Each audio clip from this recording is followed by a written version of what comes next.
नायर जी का है। 10,000 की सिप इन्होंने की है, पर फंड्स जो हैं वो उन्होंने सारे सेक्टोरल फंड्स उठाए हैं, जैसे कि इंफ्रा उठाया है, निपॉन का पावर एंड इंफ्रा, एचडीएफसी का आईटी है, फार्मा है, आईसीआईसीआई का कमोडिटी है, टाटा का सिल्वर ईटीएफ है, गोल्ड ईटीएफ है। तो वो थोड़ा सा कह रहे हैं कि क्या ये गलती हो गई है मुझसे, नजरिया 18 साल का है और इसीलिए उन्होंने सेक्टोरल और थीमेटिक और कमोडिटी में हमने ईटीएफ देखा, गोल्ड और सिल्वर ईटीएफ इन्होंने पिक किया, और आईसीआईसीआई का कमोडिटी फंड भी इनके पास है। क्या कहेंगे आप, इन्हें क्या सलाह देंगी? तो मैं ये बोलूंगी कि इनकी गोल 18 इयर्स का इनका होराइजन है। और तब तक इतना चेंजेस होगा इन टर्म्स ऑफ सेक्टोरल। तो जनरली अगर आप अपना पोर्टफोलियो बनाते हो तो एक कोर पोर्टफोलियो है और एक हम बोलेंगे कि सैटेलाइट पोर्टफोलियो है। तो जो आपका कोर पोर्टफोलियो है अ, उसको आप हो सके तो डाइवर्सिफाइड इक्विटी फंड्स में रखोगे तो ज्यादा बेटर है, बिकॉज उसको बहुत ज्यादा रीबैलेंसिंग या मॉनिटरिंग की जरूरत नहीं। एक बार आपने पोर्टफोलियो बना लिया तो 3-5 साल आपको एक मामूली उसमें रीबैलेंसिंग लगेगा। अगर आपने अपना पोर्टफोलियो बहुत ज्यादा सेक्टोरल फंड्स के व्यू से बनाए तो वो एक टैक्टिकल या एक छोटा पोर्शन, जैसे अगर आपका 100 रुपीज का पोर्टफोलियो है तो 70 to 80% पोर्टफोलियो कोर में होना चाहिए एंड एक 20 to 30% जितना आप रख सकते हो टैक्टिकल प्ले के लिए या सेक्टोरल प्ले के लिए। तो मैं इनको बोलूंगी कि इनको अपना पोर्टफोलियो भी इमीडिएटली रीबैलेंस करना चाहिए। 70% पोर्टफोलियो डाइवर्सिफाइड फंड्स में रखने चाहिए। एंड जो डाइवर्सिफाइड फंड्स में मैं इनको सजेस्ट करूंगी कि 20% आपके पोर्टफोलियो का एक फ्लेक्सी कैप, करीब 20% एक स्मॉल कैप, 20% मिड कैप, 20% से जितना हाइब्रिड में रखिए। तो ये कुछ 70-80% पोर्टफोलियो का हो जाएगा। और जो बाकी का 30% है उसके अंदर आप एक कोई सेक्टोरल फंड चूज कर सकते हो। आप ऑलरेडी एक गोल्ड सिल्वर के ईटीएफ्स में इन्वेस्टमेंट्स कर रहे हो तो उसको आप अपने कोर पोर्टफोलियो का पार्ट बनाकर कंटिन्यू करिए। तो उस हिसाब से आप अपने कोर पोर्टफोलियो को में भी 15 flexi, 15 small, 15 mid, 15 hybrid and 15 exposure gold silver की तरफ। एंड जो बैलेंस बचता है उसमें आप जो सेक्टोरल फंड्स अभी आपने लिए हुए, जैसे आपके इंफ्रा फंड्स मुझे दिख रहे हैं, या फार्मा दिख रहा है, कमोडिटी एक फंड दिख रहा है, तो ये फंड्स आप कंटिन्यू करिए। आईटी को आप थोड़ा मॉनिटर करिए। अभी टैरिफ्स को लेके, वीजा इश्यूज को लेके काफी अनसर्टेनिटी है, एआई को लेके भी बहुत अनसर्टेनिटी है। तो फॉर द टाइमिंग मैं बोलूंगी कि ये सेक्टोरल फंड को आप अवॉइड करिए तो बेटर रहेगा। बहुत सारा गवर्नमेंट एक्सपेंडिचर इंफ्रा की तरफ आ रहा है तो आप इंफ्रा होल्ड कर सकते हो। फार्मा पे ओवरऑल टैरिफ्स का इतना ज्यादा इम्पैक्ट नहीं है, तो आप फार्मा कंटिन्यू रख सकते हो। कमोडिटीज अगर आप रख रहे हो तो कमोडिटीज एक साइकिल के थ्रू जाते हैं तो आपको काफी मॉनिटरिंग करनी पड़ेगी। तो मुझे ऐसा लग रहा है कि नायर जी के पोर्टफोलियो में काफी ज्यादा रीबैलेंसिंग और चेंजेस की जरूरत है। राइट, चलिए अगला क्वेश्चन हम यूट्यूब से ले रहे हैं। सौरभ का पोर्टफोलियो लेकर आते हैं। सौरभ की एज है 33 और ये 25 साल तक निवेश करने वाले हैं। टारगेट 5 करोड़ पर पहुंचना चाहते हैं। 21,000 रुपीज़ की सिप अभी सौरभ कर रहे हैं। पराग पारी के फ्लेक्सी कैप में 6,000 की सिप, निपॉन इंडिया के मल्टी कैप में 6,000 की सिप, ईडलवाइज के मिड कैप में 6,000 की सिप और बंधन के स्मॉल कैप में 3,000 की सिप है। एक फ्लेक्सी कैप है, एक मल्टी कैप है, एक मिड कैप है, एक स्मॉल कैप है। सौरभ ने बताया कि ये 5% से स्टेप अप भी करते रहेंगे। तो अगर 5% से स्टेप अप करें इसी पोर्टफोलियो में, 25 साल में 5 करोड़ का टारगेट अचीवेबल दिख रहा है नेहल इनके पोर्टफोलियो में? तो अगर ये 21,000 की एसआईपी 25 साल तक कंटिन्यू रखते हैं और अगर 5% से स्टेप अप करते हैं तो करीब करीब 12% के रिटर्न पे ये 5.2 करोड़ का जो कॉर्पस से अक्यूमुलेट कर लेंगे। तो इनका जो टारगेट है 5 करोड़ का वो मीट करेंगे। अगर मैं इनका पोर्टफोलियो देखूं तो अच्छा पोर्टफोलियो है, काफी बैलेंस्ड है between flexi, multi, large, sorry the small and mid cap. तो पोर्टफोलियो बहुत अच्छा है, आप इसको कंटिन्यू करिए। अभी आप 5% की स्टेप अप करोगे तो एटलीस्ट 2-3 साल बहुत ज्यादा स्कीम्स बढ़ाने की जरूरत नहीं है। जब 40-50 थाउजेंड से ज्यादा आपकी एसआईपी हो जाएगी तब एक हाइब्रिड फंड अगर हो सके तो आप ऐड करिए। मल्टी कैप के through I think large mid small में आपको एक्सपोजर मिल जाएगा। अगर हो सके तो एक बुलियन ओरिएंटेड फंड आप ऐड करना जब भी आपकी एसआईपी साइज थोड़ी बड़ी हो जाए। फॉर द टाइम बिंग 2-3 साल आप इसी पोर्टफोलियो के अंदर एडिशनल जो आप स्टेप अप 5-5% करोगे वो आप कंटिन्यू रखिए। अंडरलाइन जो फंड्स हैं आपके वो अच्छे फंड्स हैं, इसको आप बिल्कुल कंटिन्यू करिए। ओके, चलिए अब अरिंदम जी का पोर्टफोलियो भी डिस्कस कर लेते हैं। अरिंदम निवेश कर रहे हैं टाटा के स्मॉल कैप में 18,000 की सिप है, टाटा के रिसोर्स एंड एनर्जी फंड में 7,000 की सिप है, एचडीएफसी के मिड कैप में 10,000 की सिप है, आईसीसीआई प्रू के वैल्यू डायरेक्ट फंड में 10,000, निप्पॉन इंडिया के स्मॉल कैप में 11,000, निप्पॉन इंडिया के लार्ज कैप में 15,000 और एचडीएफसी के फ्लेक्सी कैप में 10,000। इन ऑल 81,000 रुपीज़ की सिप कर रहे हैं। क्या बात है।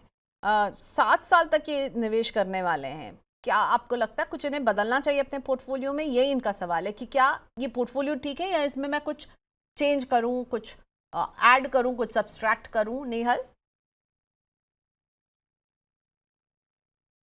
तो अगर ये 81,000 की सिप कंटिन्यू रखते हैं एक 8 साल के 7 इयर्स के व्यू से, तो करीब करीब 1 करोड़ जितना कॉर्पस अक्यूमुलेट कर लेंगे।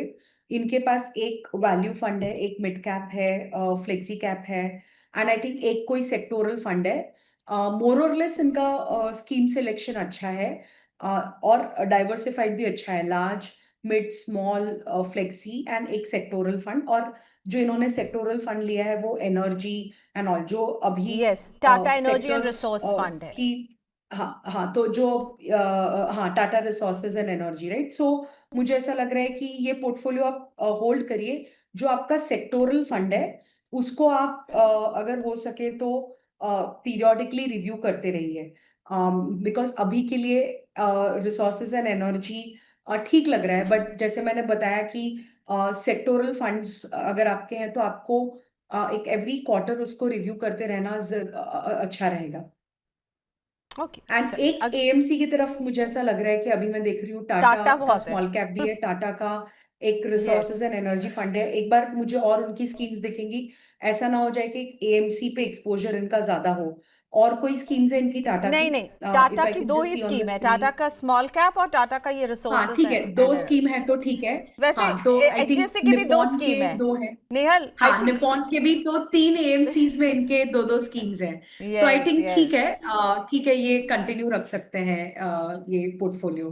बिल्कुल आपने एकदम स्पॉट ऑन। हमने एकदम अभी अभी ये पोर्टफोलियो पिक किया है और क्विकली नेहल ने कह दिया कि भाई दो दो स्कीम हर की। बट ठीक है, she sing nothing to worry.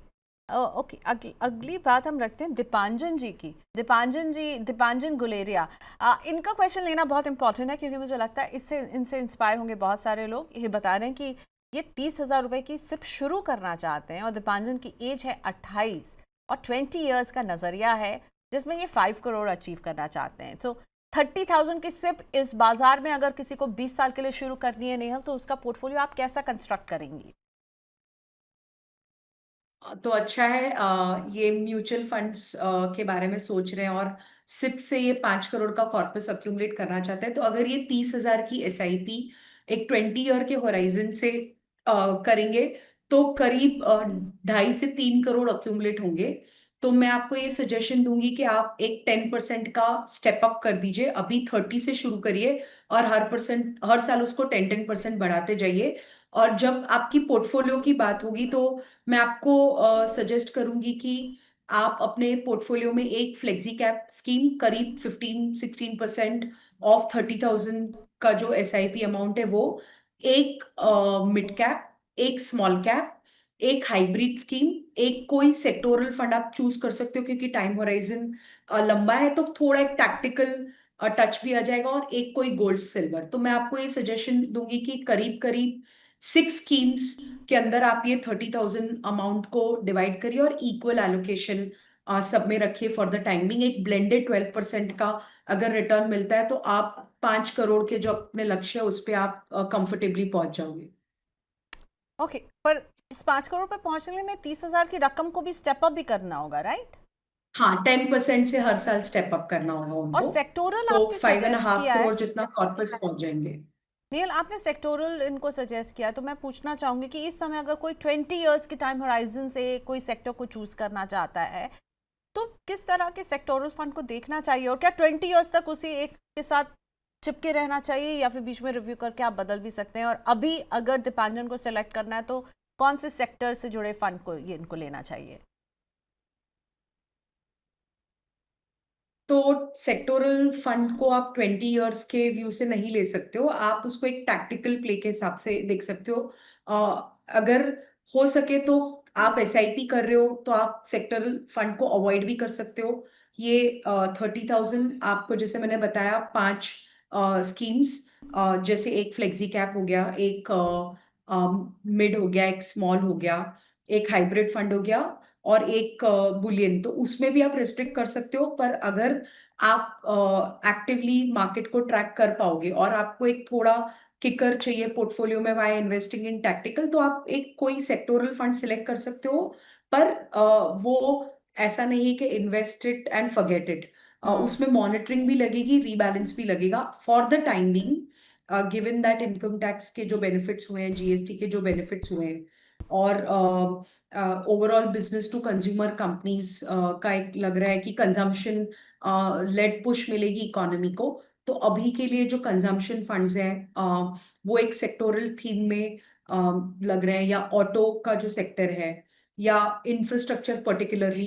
Because अगर अब हम देखें कि नेक्स्ट 12 महीने से लेके 2 साल तक जो हमारी इंडियन जीडीपी को कौन सी चीज ड्राइव करेगी, तो एक कंजम्पशन लग रहा है ड्राइव करेगी, और जो दूसरा गवर्नमेंट की स्पेंडिंग है ऑन इंफ्रास्ट्रक्चर, वो भी लग रहा है। तो ये जो 2-3 थीम्स हैं, ऑटो हो गया, या कंजम्पशन फंड्स हो गए, या कुछ हद तक जैसे मैंने आपको बताया इंफ्रास्ट्रक्चर, तो ये इसमें से कोई एक सेक्टोरल फंड आप पिकअप कर सकते हो। बट जैसे मैंने बताया, उसको आपको एक्टिवली मॉनिटर करना है, उसको एक्टिवली रीबैलेंस भी करना है, क्योंकि एक सेक्टर की तरफ रुझान है, तो वॉलेटिलिटी होगी, अपसाइड डाउनसाइड भी होंगे। डाउनसाइड सिर्फ एक टेम्परेरी अगर है, बट कंपनीज जो उस फंड में अगर वो अच्छा कर रही हैं, तो उस पॉइंट ऑफ टाइम पे आप थोड़ा लमसम इन्वेस्टमेंट्स भी इन सेक्टोरल फंड में करके रीबैलेंस कर सकते हो। तो आपको वॉचफुल रहना जरूरी होगा। ओके, सो इसलिए एक टैक्टिकल कॉल होगा और इसको चेंज करना, रिव्यू करना भी बेहद ज़रूरी होगा। कृष्णा जी का पोर्टफोलियो लेकर आते हैं। कृष्णा श्रीनगर के रहने वाले हैं, इनकी एज है 33, 12 साल के टाइम होराइजन के लिए निवेश कर रहे हैं, 1 करोड़ के टारगेट पर पहुंचना चाहते हैं। पराग पारिक के फ्लेक्सी कैप में 6,000 की सिप, कोटक के मल्टी कैप में 4,000 की सिप, एचडीएफसी के मिड कैप में 3,000 की सिप, निपॉन के स्मॉल कैप में 3,000 की सिप, बंधन के स्मॉल कैप में 3,000 की सिप, मोतीलाल ओसवाल के मिड कैप में 1,000 की सिप, एसबीआई के कॉन्ट्रा फंड में 3,000 की सिप है। प्लस लमसम जो है ये 5 लाख इन्होंने SBI large and mid cap में डाला हुआ है। तो आपको इनका पोर्टफोलियो कैसा लग रहा है? सॉरी, सो लमसम इन्होंने जो है, आई थिंक एसबीआई के कॉन्ट्रा फंड में 3,000 की सिप के साथ लमसम है 1.5 लाख का। तो ये लमसम ही 3,000 उन्होंने की, उसमें हाँ, ऐड किए। एसबीआई के कॉन्ट्रा में ही है, और एसबीआई के लार्ज एंड मिड कैप में लमसम है 60,000 का। सो एक 1.5 लाख का लमसम एसबीआई कॉन्ट्रा में है, और एक 60,000 रुपए का लमसम इन्होंने एसबीआई के लार्ज एंड मिड कैप में सीआई किया है। के लार्ज एंड मिड कैप में इन्होंने इन्वेस्ट किया, यस। जी नेहल, तो तो कैसा लग रहा है आपको? कृष्णा जी, हाँ, तो पोर्टफोलियो अगर मैं देखूं तो मैंने जो एक वन टाइम लमसम इन्होंने एसबीआई लार्ज एंड मिड में किया है, उसको मैंने अभी फॉर द टाइमिंग इग्नोर किया है, बिकॉज कुछ सोचकर इन्होंने शायद ड्रॉ डाउन या कुछ पे एक वन टाइम लमसम किया। उसके अलावा इनके 7 स्कीम्स हैं, और अगर 7 स्कीम्स में मैं देखूं तो मुझे ओवरलैप बहुत ज्यादा किसी स्कीम्स में नहीं लग रहा है। सिर्फ एक पर्टिकुलर जो एसबीआई के, आई थिंक इनके पास एक ही एएमसी के 2 स्कीम्स है, उसमें ही मुझे थोड़ा बहुत पोर्टफोलियो ओवरलैप दिख रहा है between SBI large and mid and SBI Contra. और आई थिंक उसका ओवरलैप कुछ एक इनका मल्टी कैप का भी स्कीम है, उसमें भी मुझे थोड़ा बहुत लग रहा है। तो मैं ये बोलूंगी कि ये पोर्टफोलियो ओवरऑल मुझे ठीक लग रहा है। अगर मैं अंडरलाइन देखूं तो लार्ज कैप में कुछ 35% है, मिड कैप में 29-30%, स्मॉल कैप में अगेन 29-30%, मिड कैप में 20%, एंड अदर्स में कुछ 16%। So overall as such portfolio ठीक है, आप थोड़े समय तक ये पोर्टफोलियो कंटिन्यू रख सकते हो। और जो कॉर्पस है, अगर आप अपना इन्वेस्टमेंट कंटिन्यू रखते हो, तो करीब करीब 1.3 करोड़ के जितने कॉर्पस पे आप पहुंच जाओगे 12 साल के टाइम होराइजन से। आपको 10% से अपनी जो 25,000 की एसआईपी है उसको आप स्टेप अप करते रहिए।